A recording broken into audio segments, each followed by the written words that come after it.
Yeah. So now, if you're in the situation where we've understood that we need to, time is of the essence. We need to value time. We need to take each day as though it's our last. Yeah. So it's very easy to talk about it. It's very easy to say you want to gain a heart of wisdom. You want to be humble. But then how does this actually apply in your daily life? Yeah. So we came up with six practical steps on what you could do. We made these for ourselves, still in the process of adding others to the list. But these are just practical ways in which you can make it a point to say each and every day you wake up and you're acting out on several things that you want God to help you cultivate or change in your life. Our first step is listing down all the habits that you want to cultivate. So you understand that you're on this earth for a purpose. You understand that you need to live your life not only for worldly accomplishments, but most importantly, with the eternal perspective, right? For instance, for myself, some of the things that I put on my list were praying each and every single day, but not the routine morning prayer and evening prayer, because those we do without fail. But I want to have honest conversations with God, outpouring of my heart earnestly each and every single day. And I want to be able to also pray for others. Yeah. For you, it could be maybe committing yourself to reading a book each month. It could be committing yourself to going to church every day. It could be just serving others or growing your talents, whatever it is that you want to cultivate. Or learning a new skill, anything really, and just listing. At least the point here is that make a list of some things or habits that you want to start to see more in your life. Yeah, that will help you to gain that heart of wisdom. Will create a space for God to create that within you. So once we have that list of traits or habits that we want to cultivate, our next step is to now write a list of all the habits that we currently have that are obstacles to us attaining or cultivating those good and glorious characteristics. Now, this is a point where you need to truly come face to face with your sin. Yeah. Be willing to identify it. Be willing to acknowledge it. Yeah. Be willing to let go of it or submit your all to God for Him to give you the strength to be able to let go of that. Yeah, and this is not a pleasant process. I think the natural feeling to this is to sort of push it away. Yeah. And just, how pushing things under the rug is somewhat the natural way that we process things. We don't like facing our weaknesses sometimes. It's not a pleasant. So it's just to prepare ourselves that as we go into this next step of listing down all the habits that we don't like and would like to remove from ourselves. It's not going to be a rosy thing that we do smiling, or might even have to be something that we pray about and allow God to even give us the strength to do it in the way that it should be done, and we don't, because we have to be honest with ourselves at the end of the day that this is not working, I am not happy with this, and this needs to change. And just to add to that, I think when searching for these obstacles or sin, we're so focused on those that we deem to be significant.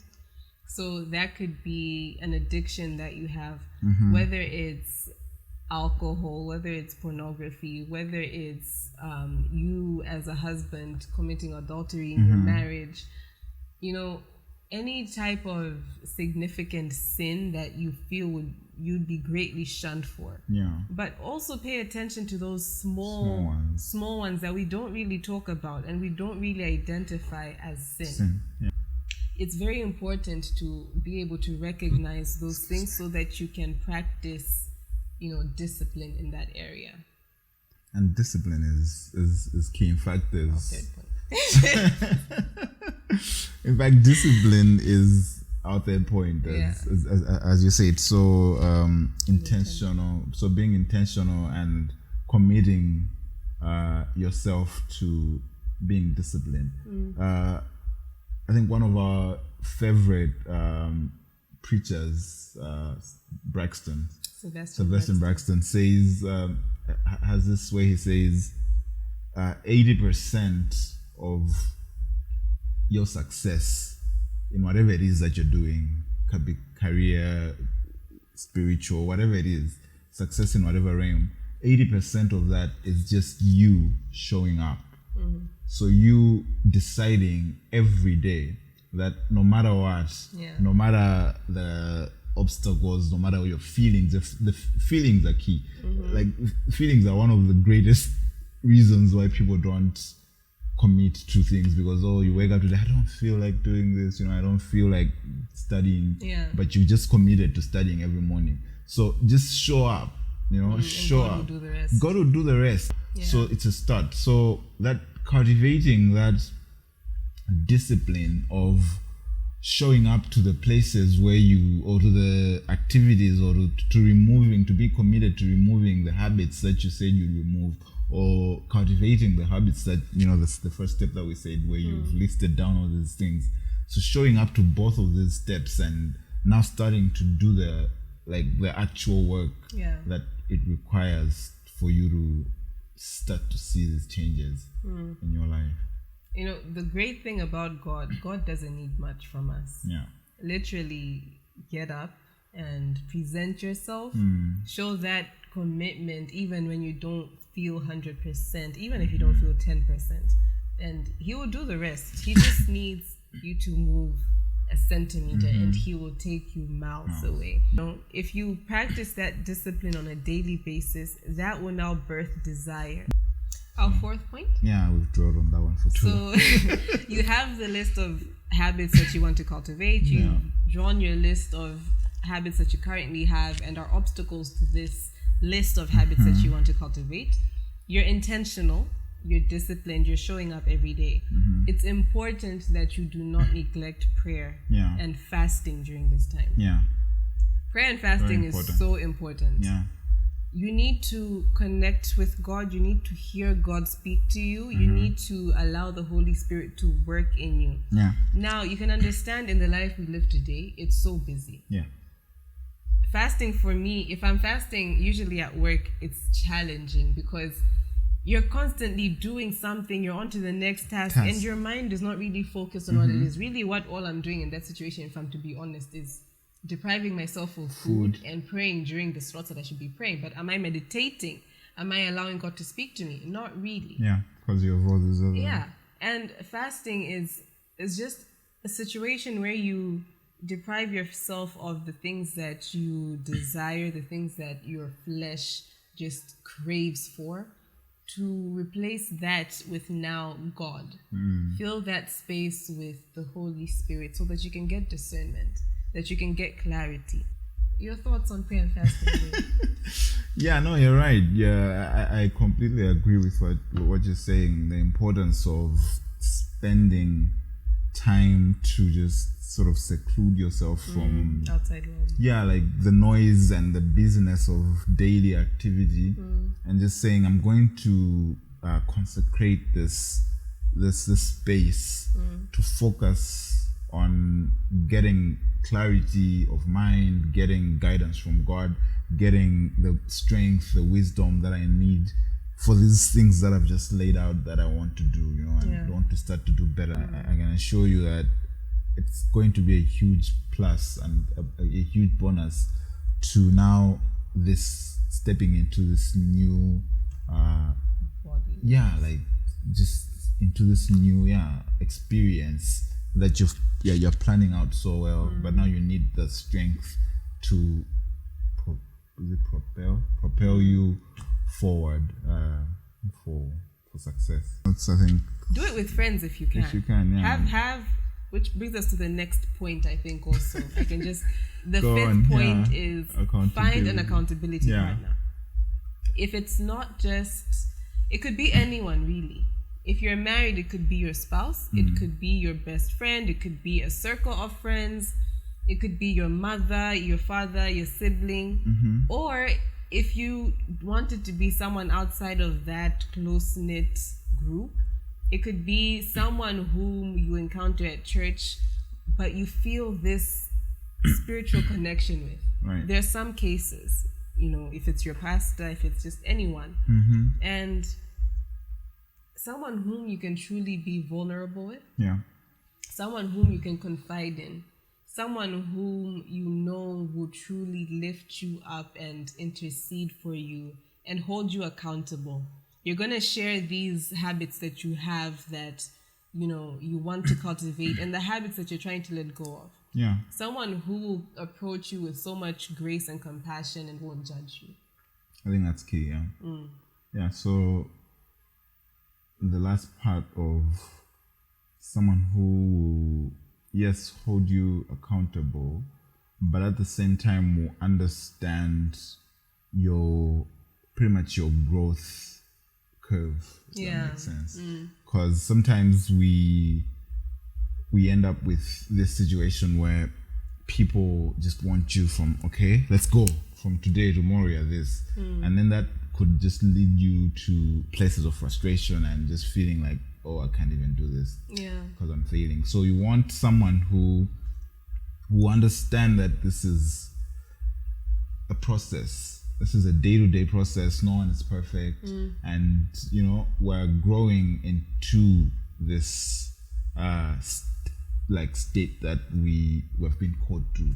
And it's a day-to-day process. And even when you fall and you fail, that's not the end of it, and this person is not going to come to you, but I told you not to do this, we just discussed this yesterday, but we'll be there for you and we'll actually encourage you to get up. So that's what you want from your accountability partner, someone who even in your lowest moments will, yes, not encourage you to be there, but will understand, but then also graciously hold your hand and most importantly pray for you.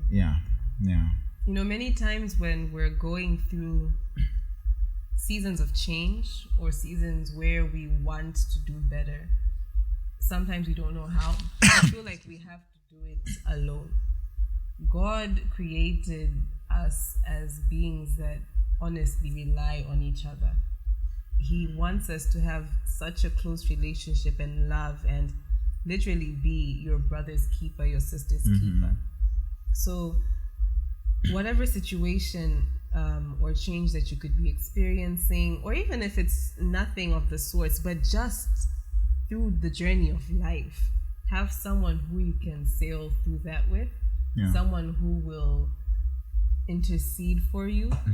Also, you be that person for someone else. I think those are very important, critical points. Okay. And our last point? So our last point is pretty much forgive yourself and be patient with yourself. So all these things, like we said, that we've, even the steps that we've just outlined, these are not things that will happen overnight.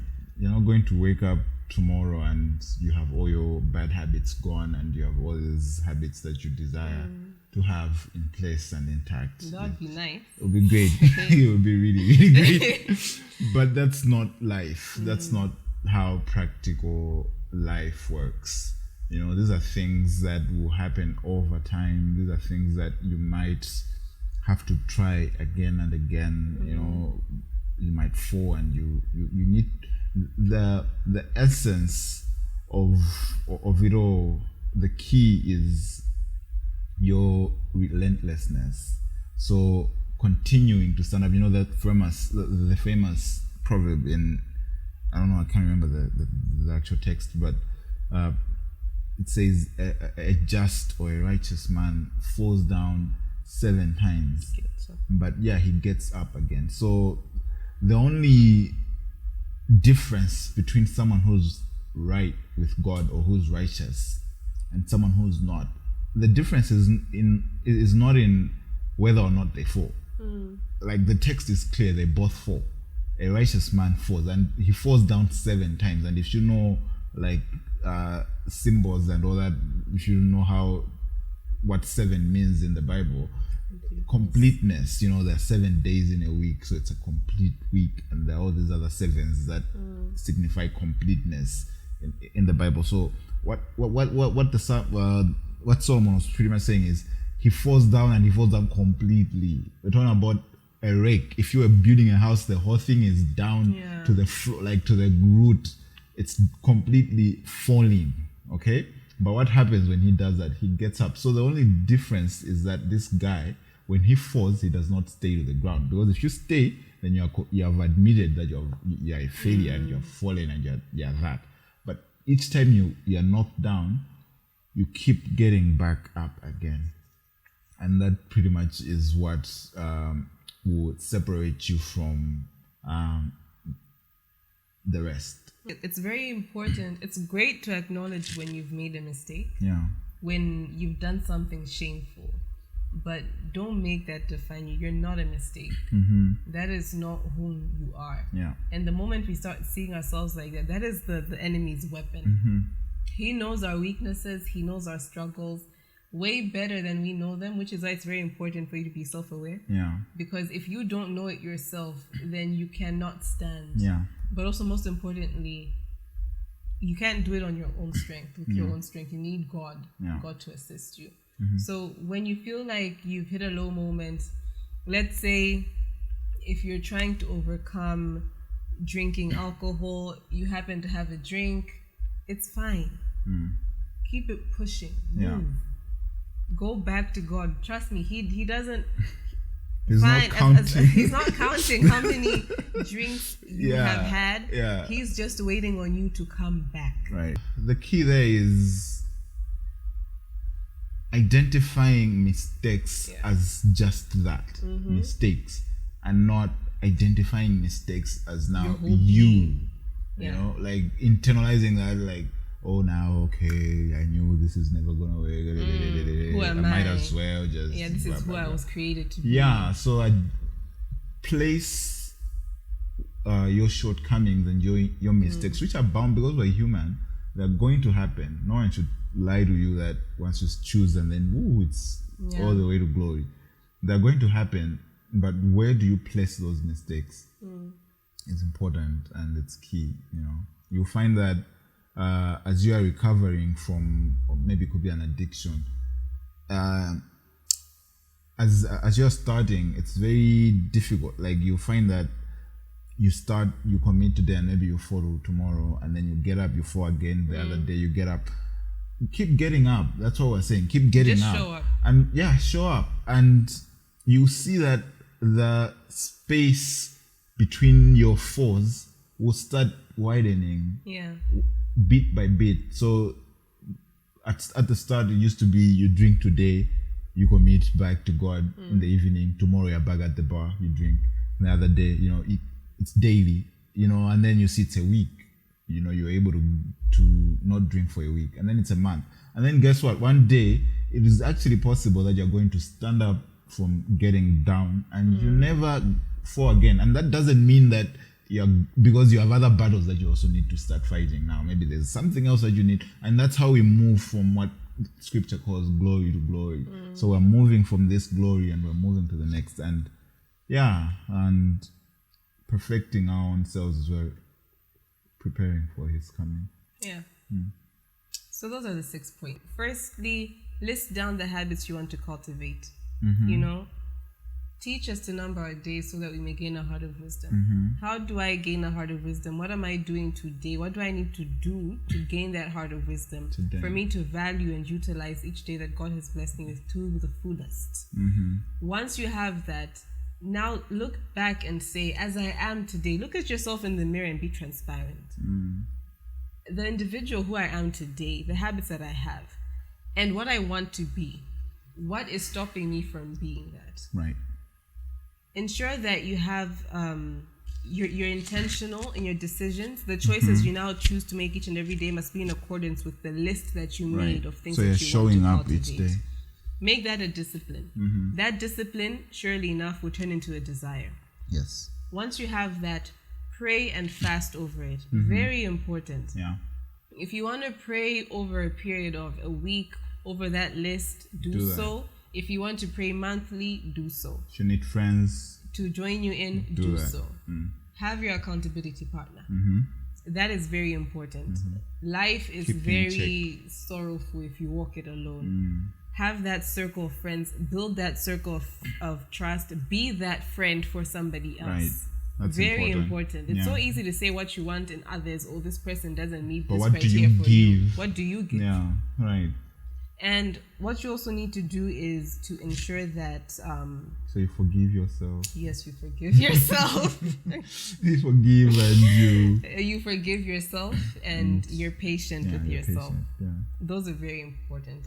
Now, just to give, caution that it's not easy, as he's mentioned. These things don't change overnight. You're going to feel moments where you're showing up, but nothing's changing, and you feel like I might as well just give up. These things are bound to happen. These feelings are bound to come. Or you might feel so attached to your norm. You're so used to watching series all day, or when you come back home from work, you're so used to going out having a drink with friends, which leads to being out all night until 2 a.m. Or you're so used to, watching that porn movie or whatever it is. You're so used to eating junk food all the time. You're so used to being away from your spouse and, not being intimate or treasuring them the way that you should. You're so used to not being with your kids because they annoy you, and you feel that if you now change those habits, you'll be lacking something. The things that used to give you joy, now without them, you'll be empty. But we need to find strength and assurance in the fact that Psalms 34 verse 10 says, babe, what does it say? The young lions. Let's just find it. It says, even strong young lions sometimes go hungry, but those who trust in the Lord will lack no good thing. Test God on that. Yeah. That's literally test God on that. You feel like all that you are now and the little joys that you experience here and there are so dear to you that if you were to let those go, you'd be empty. There is so much more joy when you live your life with the purpose that God has for you. Yeah. So I think as we're starting a new year, or even if this video is being watched not even on a new year, wherever you are, whatever day, time, whatever time, these are very important steps. It is. Yeah. And it's something that can be practiced. The moment where you feel like you slipped or you've missed it, you can go back to it. Yeah. If you have a friend who is struggling, please be that friend, that accountability partner, that friend who intercedes. Sometimes we feel like we need to give unsolicited advice because we're holier than thou, and we've been imparted with all this wisdom. Now let me go share with others with judgment. Let's not be that. Yeah. Sometimes I think as Christians, we ourselves are the stumbling blocks to our friends' faith. And we need to be able to change that habit. Well, we hope this was helpful. Really, yeah. We hope you enjoyed it. Hope you share it with... Yeah. If there are any other steps that you're taking, whatever other impression this verse might have had on you, or what steps you've been convicted to, habits to cultivate this year, habits to stop, honestly, no shame, right?